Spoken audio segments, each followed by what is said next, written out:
রাজ্যের রাজনৈতিক অঙ্গনে ক্রমশ তীব্র হচ্ছে তরজা। একদিকে শাসক দলকে ঘিরে বিরোধীদের আক্রমণ, অন্যদিকে বিজেপির বিরুদ্ধে অবস্থান। এই দুইয়ের মাঝেই উঠে আসছে একাধিক কড়া প্রশ্ন। প্রধান লক্ষ্য কি তৃণমূল কংগ্রেসকে ক্ষমতা থেকে সরানো, নাকি বিজেপিকে রুখে দেওয়া? এই নিয়েই এখন নতুন করে শুরু হয়েছে বিতর্ক। ভারতীয় জাতীয় কংগ্রেসের দাবি, তাদের প্রধান লক্ষ্য তৃণমূলকে সরানো নয়, বরং বিজেপির বিরুদ্ধে লড়াই করা। কিন্তু এই অবস্থানের মধ্যেই তৈরি হচ্ছে নতুন প্রশ্ন। যদি বিজেপি মূল প্রতিপক্ষ হয়, তাহলে সরাসরি তৃণমূল কংগ্রেসকে সমর্থন না করে আলাদা প্রার্থী দেওয়া হচ্ছে কেন? এই প্রশ্নগুলির উত্তর খুঁজতেই আমরা কথা বলেছিলাম গোঘাট ২ নম্বর ব্লকের কংগ্রেস সভাপতি মোহর চাঁদ আহমেদের সঙ্গে। তার বক্তব্য, জয় শ্রীরাম এবং জয় বাংলা, এই দুই স্লোগানের চাপে সাধারণ মানুষ কার্যত কোণঠাসা হয়ে পড়েছে। পাশাপাশি তিনি দাবি করেন, কেন্দ্র থেকে বিজেপিকে সরানোর মতো ক্ষমতা কোনো আঞ্চলিক দলের নেই। সেই ক্ষমতা রয়েছে একমাত্র কংগ্রেসের হাতেই। আরও কড়া ভাষায় তিনি বলেন, বিজেপি শুধু রাজনৈতিক প্রতিপক্ষ নয়, দেশেরও শত্রু। তাই বিজেপির বিরুদ্ধে সমস্ত মানুষকে একত্রিত হয়ে লড়াই করার আহ্বান জানান তিনি। এছাড়াও উঠে আসছে ঐতিহ্য সংরক্ষণের প্রসঙ্গ। প্রাক্তন মুখ্যমন্ত্রী প্রফুল্লচন্দ্র সেনের বসতভিটা মায়াপুর কল্যাণ কেন্দ্র এবং সাগরকুঠির সংস্কার না হওয়া নিয়ে প্রশ্ন করা হলে তিনি সরাসরি দায় চাপান রাজ্যের শাসক দলের উপর। রাজনীতির এই পাল্টাপাল্টি অভিযোগের মাঝে স্পষ্ট হয়ে উঠছে একটাই ছবি, বিরোধী রাজনীতিতে মতপার্থক্য যত বাড়ছে ততই জটিল হয়ে উঠছে সমীকরণ। এবার শুনুন মোহর চাঁদ আহমেদ বিভিন্ন প্রশ্নের উত্তরে আর কি কি জানালেন। চাইছেন আপনারা তৃণমূলকে সরানো, সেটা কি পারবেন? বিষয় হচ্ছে, তৃণমূলকে সরানো প্রথম উদ্দেশ্য আমাদের নয়। আমাদের প্রধান শত্রু রাজনৈতিকভাবে, সামাজিকভাবে, সব দিক থেকে বিজেপি, ভারতীয় জনতা পার্টি। ভারতীয় জনতা পার্টির যে জিঘাংসা, তাদের যে সাম্প্রদায়িকতা, ঘৃণা, বিদ্বেষ, বিভেদ ছড়িয়ে মারামারি, খুন জখম এবং অনুন্নয়ন, এগুলো সম্পূর্ণরূপে দায়ী হচ্ছে ভারতীয় জনতা পার্টি। ভারতীয় জনতা পার্টি আছে বলে, ভারতীয় জনতা পার্টির এই অন্যায় নীতি এবং মুসলিম বিরোধিতা, সাম্প্রদায়িকতাকে ঘৃণা করে মানুষ তৃণমূলকে ভোট দেয়। ভারতীয় জনতা পার্টি যদি না থাকে, বিশেষত ভারতবর্ষের পশ্চিমবঙ্গের মুসলমানরা বা সাধারণ মানুষ তৃণমূলকে আর ভোট দেবে না। ভারতীয় জনতা পার্টি আছে বলেই ভারতীয় জনতা পার্টির ভয়ে তৃণমূলকে ভোট দিচ্ছে, এটা আমাদের বিশ্বাস, মুসলমান বা সাধারণ মানুষ। তাহলে আমরা যদি বিজেপিকে সরাতে পারি, তৃণমূলকে সরানোটা কোনো বিষয় নয়, তৃণমূল আপনা থেকেই সরে যাবে। তাহলে প্রধান শত্রু আমাদের তৃণমূল নয়, প্রধান শত্রু আমাদের বিজেপি। আর একটা কথা, তৃণমূল কখনোই বিজেপিকে সরাতে পারবে না, সেই ক্ষমতা তাদের নেই, জায়গা নেই। কারণ একটা আঞ্চলিক দল তৃণমূল রাজ্যের মধ্যে সীমাবদ্ধ, ক্রমশ সে ছোট হচ্ছে। তার ক্রিয়াকর্ম, ভ্রষ্টাচারী নীতির কারণে তৃণমূল ক্রমশ ছোট হচ্ছে। তাহলে বিজেপিকে সরাবে কে? কেন্দ্র থেকে সর্বভারতীয় দলের বিরুদ্ধে সর্বভারতীয় দল জাতীয় কংগ্রেস, তাছাড়া বিজেপিকে সরাতে পারবে না। তাই সমস্ত মানুষের উচিত, গোঘাটের শুধু নয়, ভারতবর্ষের পশ্চিমবঙ্গের প্রতিটি মানুষের উচিত এই সাম্প্রদায়িক শক্তি, ভয়ঙ্কর শক্তি, দেশের শত্রু, মানুষের শত্রু, মানবতার শত্রু। ওরা হিন্দুর বন্ধু নয়, মুসলমানের শত্রু নয়, ওরা সবার শত্রু, মানবতার শত্রু হলো বিজেপি। এই বিজেপির বিরুদ্ধে সমস্ত মানুষকে একত্রিত হয়ে লড়াই করাটা প্রথম কাজ, প্রথম মানবতা বলে আমাদের মনে হয়। আমরা মনে করেছি এই কাজটা করতে গেলে যারা এখনও এই ছোটোখাটো দল ছড়িয়ে ছিটিয়ে রয়েছে, তাদের অনেক প্রতিবন্ধকতা, অনেক রকমের সমস্যা আছে। সেই সব প্রতিবন্ধকতা, সমস্যাকে এড়িয়ে ভারতীয় জাতীয় কংগ্রেসকে একা উঠে দাঁড়াতে হবে, নিজের পায়ে দাঁড়াতে হবে। আপনার উত্তরের সূত্র ধরেই জিজ্ঞেস করবো, যেহেতু আপনি বললেন আপনাদের প্রধান লক্ষ্য বিজেপিকে সরানো, তাহলে সেটাই যদি হবে, তাহলে আপনার প্রার্থী দিতে গেলেন কেন? আপনারা তো তৃণমূলকে সাপোর্ট করতে পারতেন। তৃণমূলকে সাপোর্ট যদি করব, তৃণমূল তো বিজেপির সাপোর্টার, পৃষ্ঠপোষক। তৃণমূল দলটি এমনই বেফাঁসে পড়ে গেছে, এমন কায়দায় পড়ে গেছে বিভিন্ন ভ্রষ্টাচারী নীতির ফলে, চুরি বাটপারি বিভিন্ন ধরনের কাজ করে এমনই জায়গায় পড়ে গেছে, বিজেপি তাদের গলা টিপে রেখেছে। তারা যদি বিজেপির বিরুদ্ধে বেশি লড়াই করতে চায়, আরএসএস যা প্রযোজনা করে তাই বিজেপি প্রকাশ করে সমাজে। আরএসএসের নীতিগুলোকে কার্যকরী করার জন্য বিজেপি আছে, আর তৃণমূল আছে। তৃণমূল আরএসএসের সমস্ত এজেন্ডা, সমস্ত নীতি, সমস্ত কাজ করে দেয়। তাহলে তৃণমূলকে সমর্থন তো আমরা করতে পারি না। আমরা বলছি রাজনৈতিকভাবে আমাদের দৃষ্টিভঙ্গি, আমাদের অভিমুখ হবে প্রধান শত্রু বিজেপি, কিন্তু তৃণমূলকে সমর্থন করে নয়। আচ্ছা, আরেকটা বিষয় জিজ্ঞেস করবো, বিভিন্ন বিধানসভায় অনেক দলের, অনেক রাজনৈতিক দল, নির্দল থেকে শুরু করে প্রচুর প্রার্থী হয়েছে। তাই এই যে রাজনৈতিক বাতাবরণ সৃষ্টি হয়েছে, এই যে ভোট ভাগাভাগি হয়ে যাওয়া, এটা রাজনৈতিক পরিবার বলুন বা রাজনৈতিক সমাজের পক্ষে এটা কতটা মনে করেন এর প্রভাব পড়বে? প্রভাব কিছু পড়তে পারে, কিন্তু ব্যাপকতর প্রভাব পড়বে বলে মনে হয় না। কারণ মানুষ প্রতিদিনের জীবনযাত্রায় তাদের অভিজ্ঞতা থেকে এটা বুঝে নিচ্ছে, উপলব্ধি করে নিচ্ছে, তাদের অভিজ্ঞতায় এসে গেছে যে শত্রু কে বা কারা। মানুষ সিদ্ধান্ত নিয়েছে তাদের প্রতিদিনের অভিজ্ঞতা থেকে কাকে ভোট দেবে। জাতীয় কংগ্রেস একমাত্র বিকল্প। মানুষ কিন্তু বিকল্প খুঁজছে। আপনারা সাংবাদিক, আপনারা বিভিন্ন জায়গায় ঘোরেন, বিভিন্ন মানুষের সাথে কথা বলেন, আপনারাও খোঁজখবর নিয়েছেন বা আপনাদের কানে পড়েছে, মানুষ কিন্তু বিকল্প খুঁজছিল।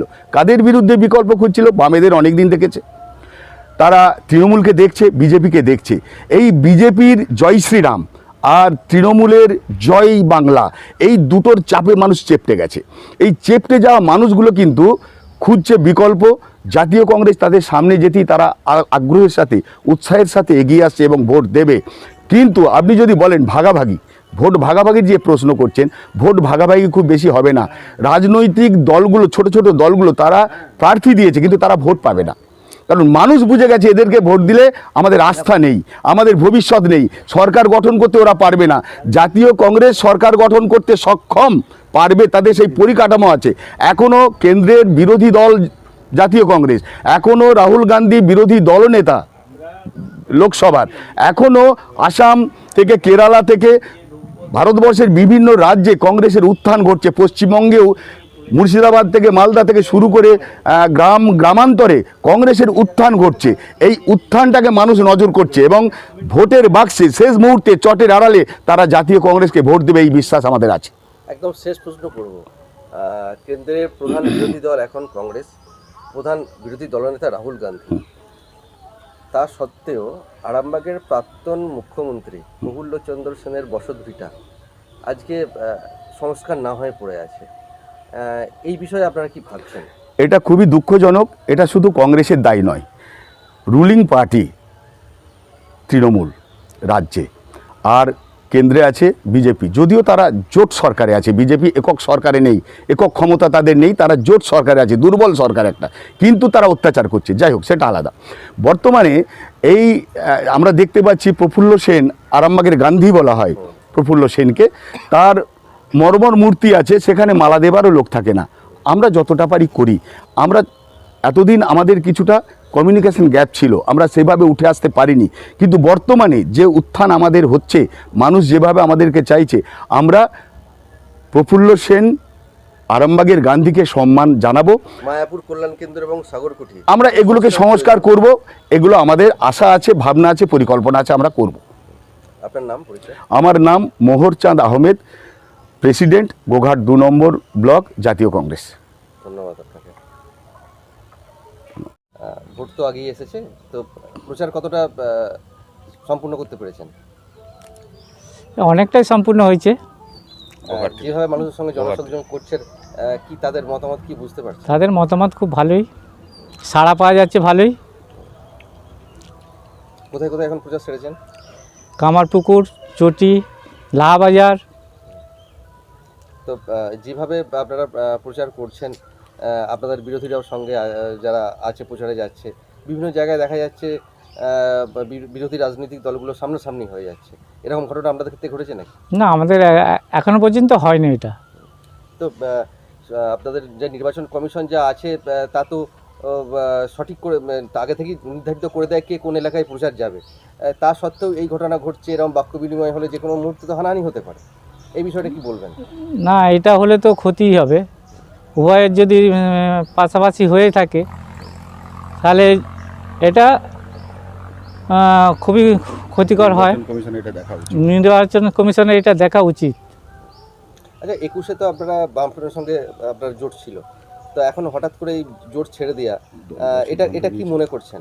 এটা আমাদের রাজনৈতিক দল উপর থেকে আমাদের যা সিদ্ধান্ত করেন আমাদেরকে সেটা মেনে নিতে হয়। এইভাবে যে বিধানসভায় যে এবছর যে নির্বাচন হচ্ছে, বিভিন্ন বিধানসভায় দেখা যাচ্ছে 10 জন 12 জন করে প্রার্থী দাঁড়াচ্ছে, তাতে করে কি মনে হয় যে এইভাবে যে ভোট যদি ভাগাভাগি হয় 4 তারিখে যে রেজাল্ট হবে সেখানে কোনো রাজনৈতিক দল এককভাবে সংখ্যাগরিষ্ঠ নিয়ে সরকার গঠন করতে পারবে? হ্যাঁ, আমরা কংগ্রেসটা পারবো, আপনারা আমাদের এই দৃঢ় বিশ্বাস আছে। পারবেন আপনারা? হ্যাঁ, অবশ্যই। আচ্ছা, এই যে আপনাদের জাতীয় দল আপনাদের কংগ্রেস, এই অবস্থাতে দাঁড়িয়ে আজকে আপনারা এককভাবে আলাদাভাবে প্রচার করছেন ব্রাহ্মণকে বাদ দিয়ে। 2011 সালে যখন সিপিএম ক্ষমতা থেকে চলে যায় তখন কিন্তু সমস্ত বিরোধী দল, বিরোধী ঐক্য একত্রিত হয়ে তাদেরকে ক্ষমতাচ্যুত করেছিল। তাহলে সেই বিরোধী দলে আপনারাও আছেন, তো এখন আপনাদের মধ্যে একত্রিত ভাব নেই কেন? কারণ আমাদের এইটা তো জাতীয় দল, গোটা ভারতবর্ষ ব্যাপী এই আমাদের জাতীয় দল। এই দল ওই একটা আঞ্চলিক দলের সাথে যদি সমঝোতা করে তাতে জাতীয় দলের ক্ষতিই হয়। সেই কারণেই আমাদের এইটা একক লড়ার সিদ্ধান্ত নিয়েছেন আমাদের উপর নেতৃত্ব। গোঘাটের মানুষ আপনি দীর্ঘদিন ধরে রাজনীতির সাথে যুক্ত, আপনাদের রাজ্যের ইশতেহার তো প্রকাশ হয়ে গেছে নাকি? হ্যাঁ, প্রকাশ হয়ে গেছে। গোঘাটের জন্য আলাদা করে ইশতেহার করেছেন? না, একইভাবে গোটা রাজ্যে একইভাবে ইশতেহার প্রচার হয়েছে। এবার হাতের কাছেই মিলবে অত্যাধুনিক ও নির্ভরযোগ্য স্বাস্থ্য পরিষেবা। আরামবাগ, খানাকুল ও পরশুরা থানা এলাকার মানুষদের জন্য এক বড় সুখবর। খানাকুলের সেকেন্দারপুরে গড়ে উঠেছে একটি আধুনিক ও সুসজ্জিত nursing home, lifeline health care. Director Sanjay Palu. এই নার্সিং হোমে রয়েছে 24 ঘন্টা রোগী দেখানোর ও ভর্তি করার সুব্যবস্থা। সঙ্গে রয়েছে বিনামূল্যে অ্যাম্বুলেন্স পরিষেবা। অভিজ্ঞ পরিষেবা ও যত্নশীল ব্যবস্থাপনায় আপনার সুস্থতার নির্ভরযোগ্য ঠিকানা লাইফলাইন হেলথ কেয়ার। যোগাযোগ 9735481158 7432984404।